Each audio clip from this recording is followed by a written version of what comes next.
Bonjour à tous et bienvenue dans Espace-Temps. Imaginez un point lumineux repéré une nuit de mars 2024 dans le ciel d'Hawaï. Un objet qui ne suit aucune trajectoire connue. Aujourd'hui, on parle de ce visiteur venu des profondeurs de la galaxie 3I/Atlas. Bonjour Chloé. Oui, c'est le troisième objet interstellaire jamais détecté, c'est ça. Mais il ne ressemble en rien à ses prédécesseurs.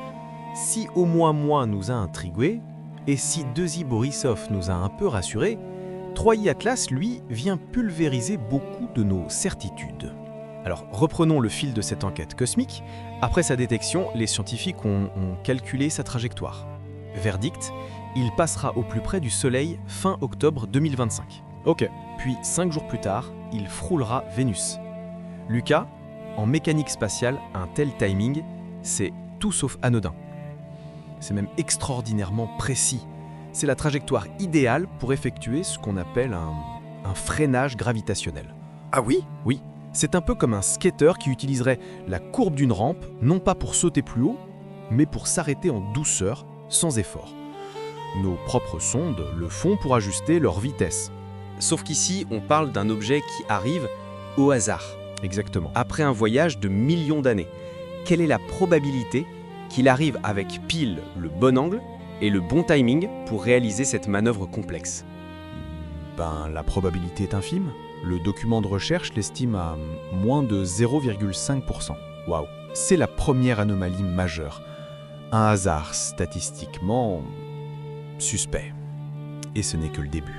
Alors, parlons de sa carte d'identité chimique, la spectroscopie, vous savez, qui analyse la lumière de l'objet pour en deviner la composition, a révélé un résultat stupéfiant. Complètement. Partout dans notre système solaire, le fer est environ 20 fois plus abondant que le nickel. C'est une règle de base. Or, 3I/Atlas inverse cette règle. C'est-à-dire, il contient plus de nickel que de fer. Personne n'a jamais vu ça.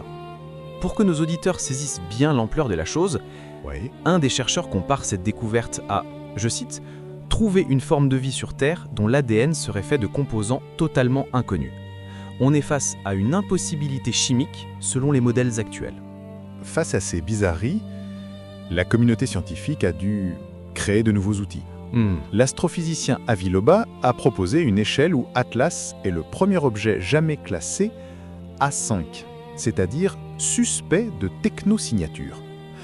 Un autre modèle, la TIB équation, lui attribue un score d'anomalie de 91%, dépassant le déjà très étrange Oumuamua. Toutes ces données convergentes nous amènent à une hypothèse vertigineuse, explorée très sérieusement dans le rapport, et si 3I/Atlas n'était pas un rocher, mais un artefact.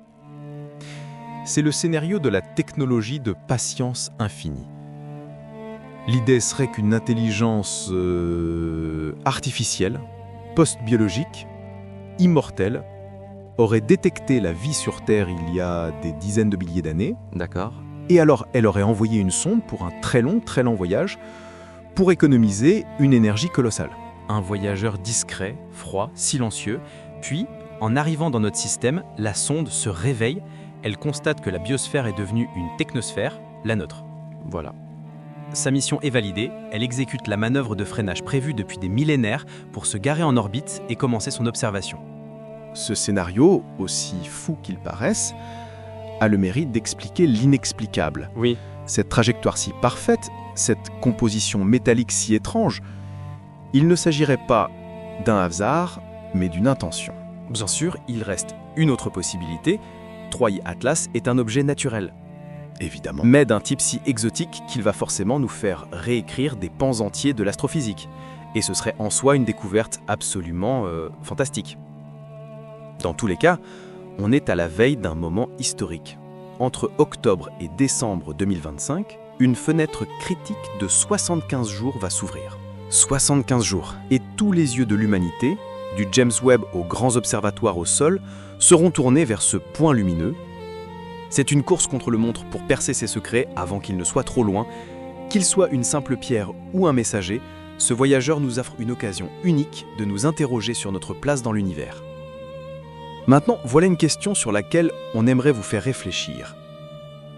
Si une intelligence très avancée et économe en énergie chercher à nous contacter, choisirait-elle vraiment de hurler un signal radio à travers le cosmos?